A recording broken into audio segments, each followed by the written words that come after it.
Coming up on today's edition of the Locked On Raiders podcast, the Raiders lose a game they had no business losing in prime time, 17-16 to the Rams. Now are 5-8 on the season. We'll talk about the game, what went wrong, and why it went wrong. Plus your calls and texts will close out the show. It's all coming up on Friday's edition of the Locked On Raiders podcast, December 9th, 2022. Just win. Just win. Just win. Just win. The autumn wind is a raider, pillaging just for fun. He'll knock you round and upside down and laugh when he's conquered and won, and won, and won, and won, and won. And welcome in, Raider Nation, to another edition of the Locked On Raiders podcast. Thank you so much for making the show your first listen each and every day. Remember, you can find the Locked On Raider podcast free and available on all platforms, including YouTube. And I realize today's show is probably a tough pill to swallow. Maybe a show that you don't even want to listen to. Hell, probably a show that I barely even want to record, right? Just because the unexpected, which is the Raiders dropping to the Rams in primetime, Thursday Night Football, 17-16 a game. As I mentioned, they had no business losing, but they did. They lost to a team that had nothing but injuries. Their offensive line was in shambles. Their quarterback basically got off a Greyhound and headed inside a SoFi Stadium, found a way to win the game. I mean, there were so many questions. It was damn near a home game for the Silver and Black, and they still found a way to lose the game 17-16 to the Rams, and are now 5-8 on the season. And don't know where the Raiders are going to go from here, but they are riding that 3-game winning streak, feeling really good about themselves. I spent all day long on Thursday at the M Resort, the official team hotel of the Silver and Black, did the radio show, did the post-game show, watched the game. I mean, it was just everything was lined up where it was going to be a perfect day, was going to come to the house, knock out the podcast, going to have a great weekend, enjoy, kind of relax and watch a whole bunch of football. And now I'm still left here scratching my head, wondering what in the hell went wrong and why. I think the bigger question is not really what went wrong, but why did it go wrong? The Raiders were riding a 3-game winning streak. They were looking like they were putting things together, looked like they were starting to execute a lot better. And then all of a sudden, they go into Thursday Night Football in LA. It's not like it was a long road trip, and just nothing.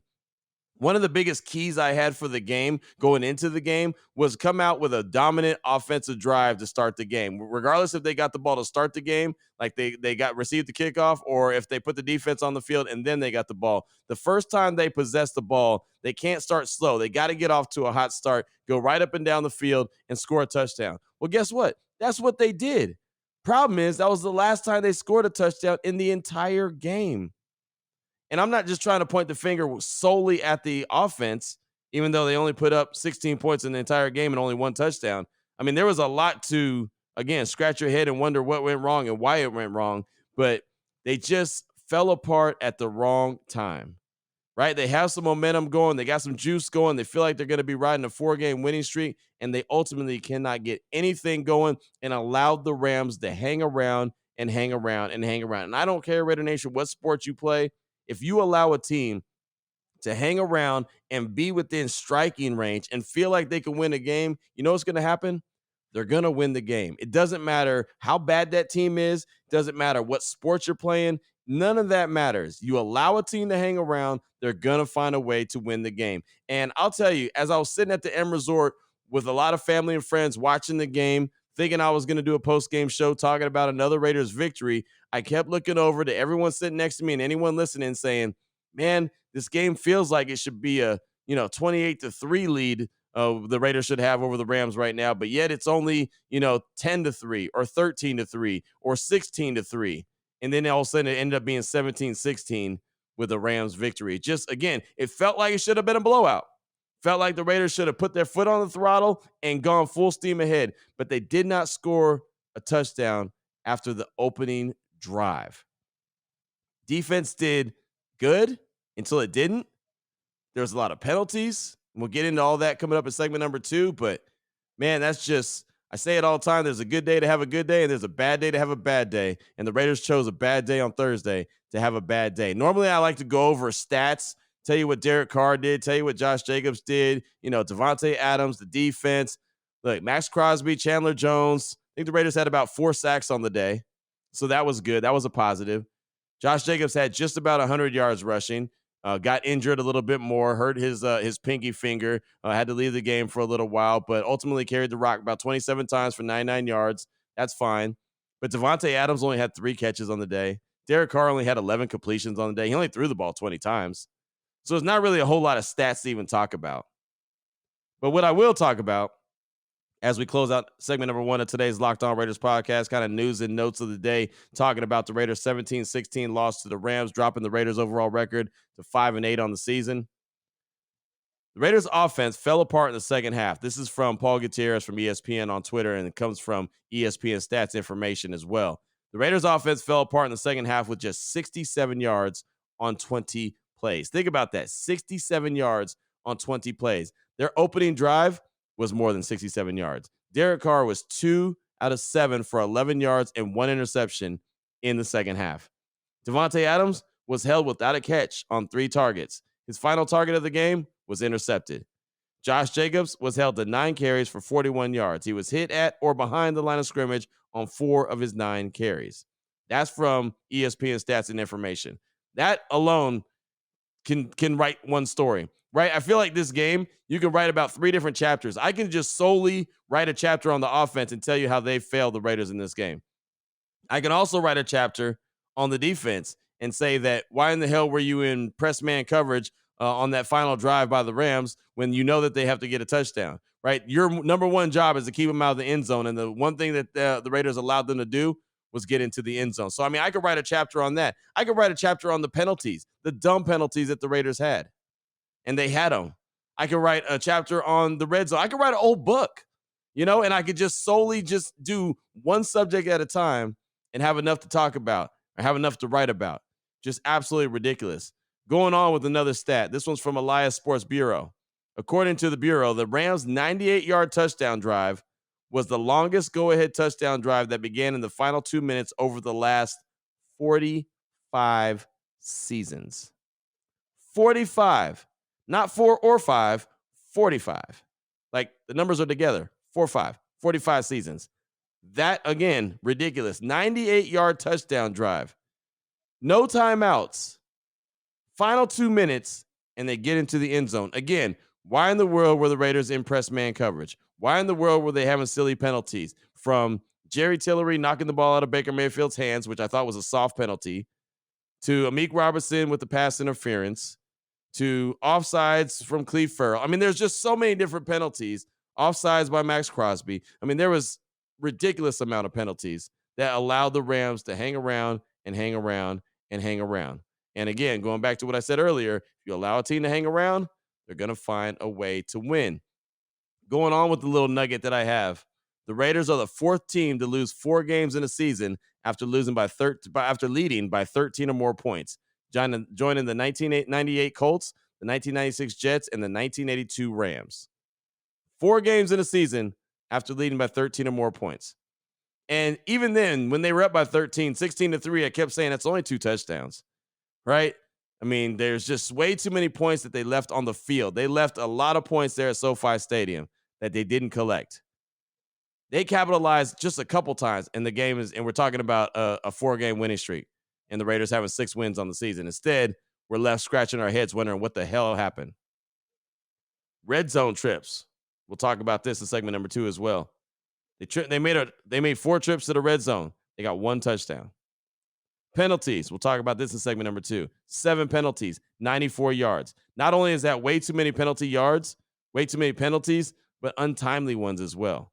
Ones that gave the Rams ultimately another chance, multiple opportunities to keep drives alive where they put points up on the board. So just some of the stats and numbers that really stood out to me in the game. And the number that stood out to me the most was the final score. The Rams 17 and the Raiders 16. Now, the Raiders are 5-8 on the season. There's a lot of questions that have to be asked. Josh McDaniels will meet with the media later on today about 10:30 at the Intermountain Healthcare Performance Center. I'm very interested to see what he has to say. Coming up in segment number 2, going to continue to talk about the game, where and why I think it went wrong, and really, honestly, the bigger question, and I think what we'll really dive into in segment number 2, is why it went wrong as they were riding a 3-game winning streak. We'll get to that coming up in segment number 2. Before we do that, though, I do want to let you know that this episode is brought to you by BetterHelp Therapy Online. And Raider Nation, and I'm not trying to make a joke, some people probably feel like today they need some therapy, right? And I'm being serious when I talk about BetterHelp Therapy Online, because therapy is a real serious situation, and everyone needs someone that they could talk to. People need, real life situations happen. I'm not even talking about football games, but I know the way that game ended on Thursday, that some people felt sick to their stomach. Some people felt sick in their head and felt like they just needed someone to talk to, and they need a therapist. But for real life issues, when life hits you like a ton of bricks, and believe me, from someone who's had life hit them like a ton of bricks, sometimes you just need someone to talk to, and that's where BetterHelp Therapy Online comes into play.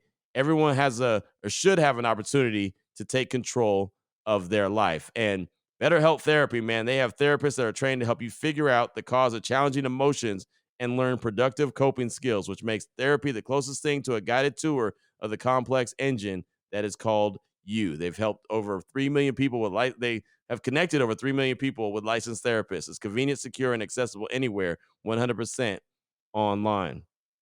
They have all the benefits of in-person therapy. It's more convenient, more accessible, and more affordable. Just fill out a brief questionnaire to match with a therapist. If things aren't clicking, it's okay. You can easily switch to a new therapist anytime. It couldn't be any easier. No waiting rooms, no traffic, no endless searching for the right therapist. Get unstuck right now with BetterHelp. Learn more and save 10% off your first month at betterhelp.com/LockedOnNFL. That's BetterHelp, HELP.com/Locked On NFL. All right, Raider Nation, here we go. Segment number 2 of today's Locked On Raiders podcast. We know that the Raiders lost 17-16.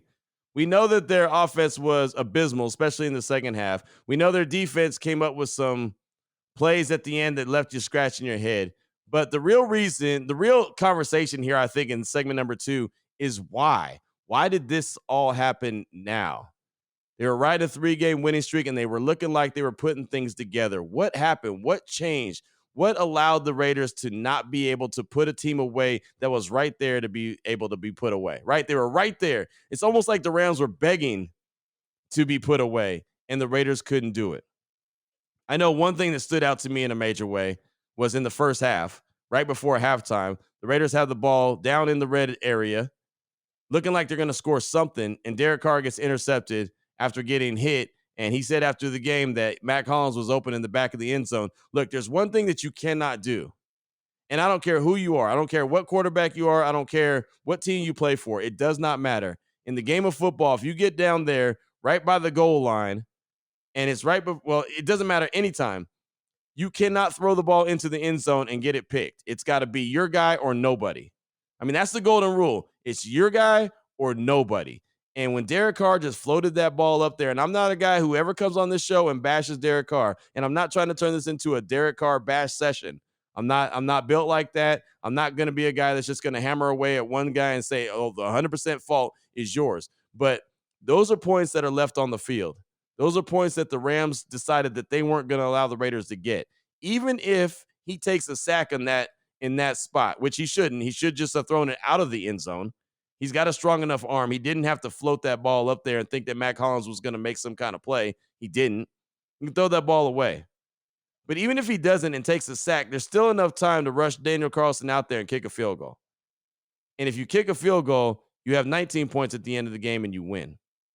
Or at least you force them to go for 2 multiple times and see if they can get back in the game, right? And that's not even, like I said, that's not even the sole reason why they lost. Why did Cleve Farrell jump off sides on a punt? You're off the field defensively. You're off the field. They're punting to you. You're getting the ball back. And you jump off sides? There's no reason for that. Cleve Farrell wasn't going to block a punt. And there's no reason to even block a punt. You're getting the ball. You just have to secure it.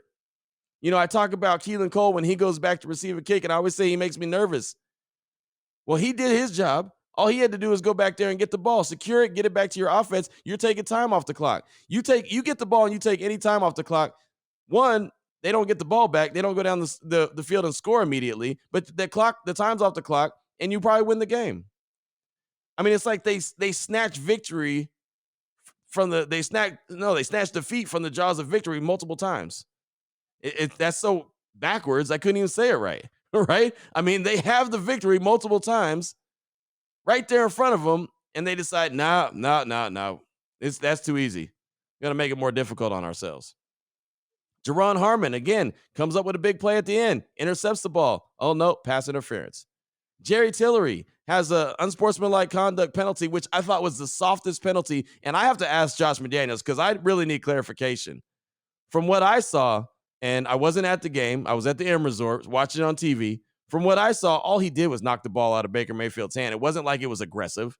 It wasn't like it was it wasn't necessary, so he didn't have to do it. So I'm not trying to make an excuse for him, but that was one of the softest penalties I've seen. Right? I don't know what kind of conversation happened to make him want to knock that ball out of Mayfield's hands. I don't know if Mayfield did it. I don't know. But I thought it was a terrible penalty call. I really did. But again, it gave the Rams more life and gave them another opportunity, and they did it.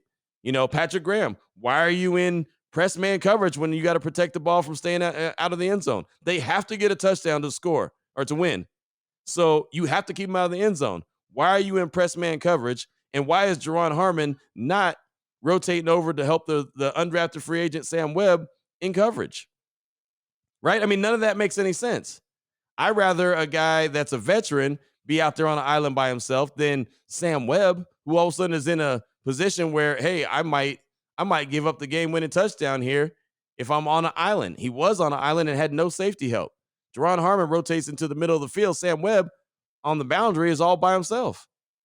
Easy pitch and catch for Baker Mayfield. And look, he didn't have to know but a handful of plays to be able to complete that. And that's the other point. That's the other why that I have in this conversation. Why in the world do you allow Baker Mayfield to look like he's been with the Rams all year long? There was too many times throughout the course of the game, Baker Mayfield looked way too comfortable out there. I realize he was a former number 1 overall pick. I get that. I realize he was a former Heisman Trophy winner. I get that. I realize he's a veteran and he does have some skills. I get all of that. I saw Baker Mayfield for a very long time. I thought he was going to be really good in Carolina with Matt Rule. That obviously didn't work out. But the Raiders made him, again, they make guys that shouldn't look really good. They allow them to look really good. And I know he didn't score a whole lot of points, but he scored enough points. And how comfortable was he where he threw the rock 35 times where Josh McDaniels only had Derek Carr throw the ball 20? Well, they didn't have the ball that much. I know Josh McDaniels said after the game that they dialed up some plays that they wanted to throw the ball down the field to Devontae, and it just didn't happen. I had no problem with the play calling early in the game when there was a couple reverses and, Mac Hollins was running the ball. They were effective. They were working. I thought the play calling was pretty good at that point. But at some point, you also have to make sure you keep Devontae Adams involved. He got the ball early on the first possession, and then it seemed like he hadn't get the ball again ever. He had 7 total targets, and I'll tell you what, Raider Nation, I don't even remember half of them. I do remember the 3 catches. I really only remember the 2 catches that were big ones over Jalen Ramsey, and then there was a short one over the middle. But outside of that, it was like nothing. So, everyone called into the post-game show was like, oh, Josh McDaniels took his foot off the gas. I don't think his foot was ever on the gas to take it off. And that's another why. A lot of whys in this game. I know what. The end result is the what. 17-16 loss. That's the what. But the why is what I still scratch my head about. If you're watching this on YouTube, you're probably seeing me look. I got this look on my face like I still don't know. Even when I'm sitting there doing the post game at the M Resort, I kept looking around at the TVs. Summer Raider Nation was still there. A lot of people left pissed off. I don't blame them.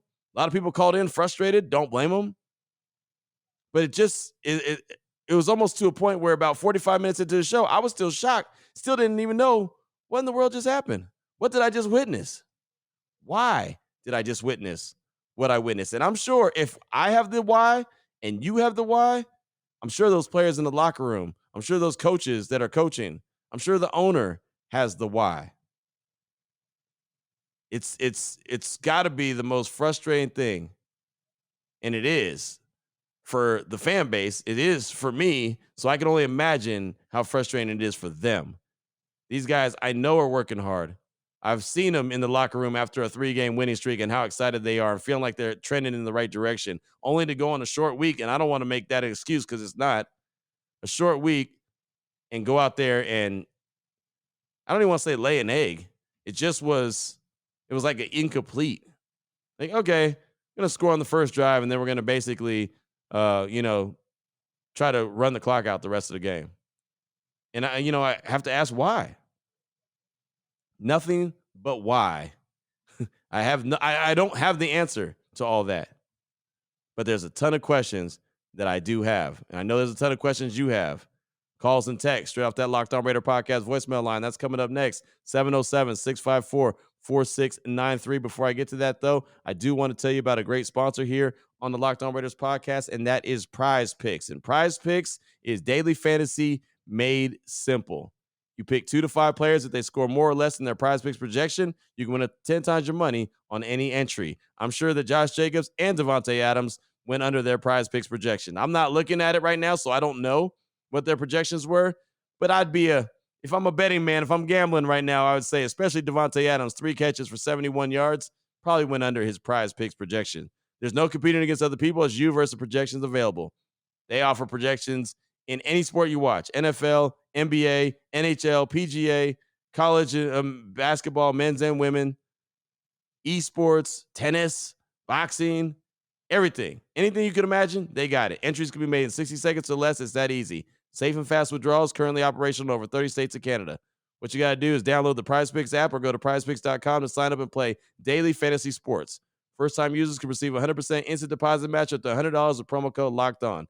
You deposit $100, PrizePicks will give you $100. You deposit $50, PrizePicks will give you $50. Don't forget to enter the promo code LOCKED ON to sign up for an instant deposit match up to $100. Here we go, Raider Nation. Segment number 3 of today's Locked On Raiders podcast. Your calls and texts straight off that Locked On Raider podcast voicemail line, 707-654-4693. Let's start off with a call from Old Man Pete in the 818. He's calling to talk about the game and how disheartening it is to see what he saw. Here he is, Old Man Pete. Q, what's up, man? This is your boy, Old Man Pete from the 818. Just finished watching the Raiders-Rams debacle. And I got to say, man, it's really disheartening watching this team have no juice and no energy throughout the entire game. They scored their first touchdown, and throughout the rest of the first quarter and the rest of the game, they were trying to run out the clock and trying not to lose the game. You can't run out the clock in the first quarter. You still got to be aggressive. Carr only threw the ball 20 times in a game like it was a high school game. They need to open up the offense. McDaniels and his play calling has just been completely disappointing. And I know that there's not going to be any major changes soon, but he's making Carr look way more mediocre than Carr really is. And I don't know. The season's done. It's unfortunate, really disappointing, and just really sad to see these guys go out with no juice. But hey, man, keep up the good work. Always a pleasure listening to you. Have a good one. Thanks for the call, my man. I do appreciate you. And yeah, it was really bad. Nothing from the offense, especially in the second half as I rolled out. The defense gave it up at the end, but, I mean, they literally neither one of the sides of the ball complimented each other. It was one of those we've been hearing the last 3 weeks while they were on their winning streak, complimentary football, playing really well offensively, defensively, special teams.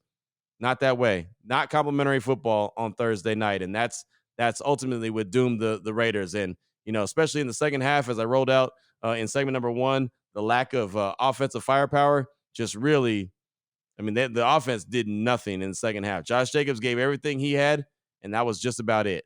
They lose a couple offensive linemen during the game. Illuminor goes down, Bars goes down. I think that hurt a little bit, but that ultimately wasn't the reason why the offense only had 67 yards on 20 snaps in the second half. Not enough snaps, not enough yards, definitely not enough points. Thank you so much for that call. I do appreciate you. Next up, I got a text from Terry from the 330. He says, Q, it's Terry from the 330. 4 double-digit leads at halftime blown in the same year. Someone needs firing, or McDaniels needs to give up the play calling. This is 100% on coaching. People are saying it's not the defense's fault. It's McDaniels' fault 100%. He doesn't know how or have that killer instinct to step on someone's throat when you're ahead. Sorry for the long text. Just couldn't sleep after this one. Thanks for all you do. That's Terry from the 330. I'll say this. I agree with the lack of scoring. Obviously, that was a problem. And I understand what you're talking about step on the throat and have that killer instinct. But it didn't feel like they had the killer instinct coming into the game at all. And I knew that they were ahead. And I know it's another lead that they blew. But to me, it just felt like they were just kind of going through the motions the whole game. I mean, even the first drive, I know they scored a touchdown, but that offense after that was just piss poor, to say the least, to put it bluntly, right? So I don't even know if it's about killer instinct. I just think it was bad execution, bad play calling. There was a lot of bad going around, but especially execution, penalties, and just bad, a lot of bad and unexcusable. There's really no reason to lose that game. There's no reason to lose that game, and they still lost that game. So thank you so much for that. I don't think anyone's getting fired anytime soon. Someone may be made an example of at some point, but I don't think it's going to be anytime soon. As soon as I say that, probably someone gets fired. But I mean, that's just kind of my thoughts. So thank you, Terry, for that text. I do appreciate you. Next up, I got a call from Mailman Raider. He's calling to talk about what this game reminded him of when it comes to Baker Mayfield and the game in general. Here he is, Mailman Raider. Q. What's good, bro? This is Mailman Raider. I texted into your radio show, and it didn't make it on the show, but this text, I said, the biggest thing that this whole Baker Mayfield thing reminded me of was Jeff Saturday. It was something that the team could rally behind. Sure enough, they rallied behind it. Baker Mayfield. Tillery. What happened, bro? I can't be completely mad. This is a coachable moment. He's showed rush up the middle, which is what us in Raider Nation, we want. That's what we want. We want rush up the middle. But huge mistake by him. Huge mistake. But, Q, this was a bad loss. Bad loss. This is probably ending our hopes and dreams of the playoffs. Until next year, Mailman Raider out. Thank you so much for the call, my man. And yeah, I remember you sending that text into the show on the radio. I read it over the air, right? I mean, and it did. And I remember you saying it felt like the Jeff Saturday game, because all of a sudden it gave them a little bit of inspiration. They were going to go out there and ball out. And look, Baker Mayfield didn't start the game, but they sure went to him quick, didn't they? So maybe he did fire him up and give him some inspiration. I know that they're fired up now with the W. There ain't no going back. He's going to start every game the rest of the season, right? And they feel pretty good about him. As far as Tillery, I mentioned it earlier. I don't really know. I got to get clarification on what he did besides knock the ball out of Mayfield's hands, because I do think that was a soft penalty, man. I don't think that was wasn't any reason for him to do it. So I don't want to make excuses for him, but the penalty was really a weak penalty as far as I'm concerned. But thank you so much for that call, my man. I do appreciate you. Got time for a couple more. Text from Cade in Arkansas. It says, Q, it's Cade from Arkansas here. Man, a disappointing season. Offense played bad. Defense let a quarterback that got to a team 48 hours before the game drive 98 yards with no timeouts. The Raiders did exactly what you said they couldn't do, and that's shooting themselves in the foot. Costing mistakes and all the -4s. And the DC interception in the red zone was frustrating. I'm 21. I'm just as passionate as an old-time Raiders fan that got to see them be great. I can see the plan, but when will we get to see it on the field? I love this team a lot, and I think I broke my hand. LOL. Win, lose, or tie, Raider Nation till I die. That's Caden, Arkansas. And thank you for the text, my man. And yeah, try not to hurt yourself, right? It's just not worth it. I know a lot of my friends and even me used to be really angry and frustrated, and I was the guy that you didn't want to be around when the Raiders lost. But real life happens, and I guess when real life happens, you realize that this is a game. It's not life or death for us, right? I mean, these players, they take it hard too. But I can't let it consume me like that anymore. But as much as it's frustrating, I see the plan too. But like I said in segment number 2, like why does it keep happening the way it's happened? Why have they blown so many leads this season? Why can't they finish games? There's just so many whys. And unfortunately, I like to think that I'm a pretty smart dude when it comes to this. I don't have those answers.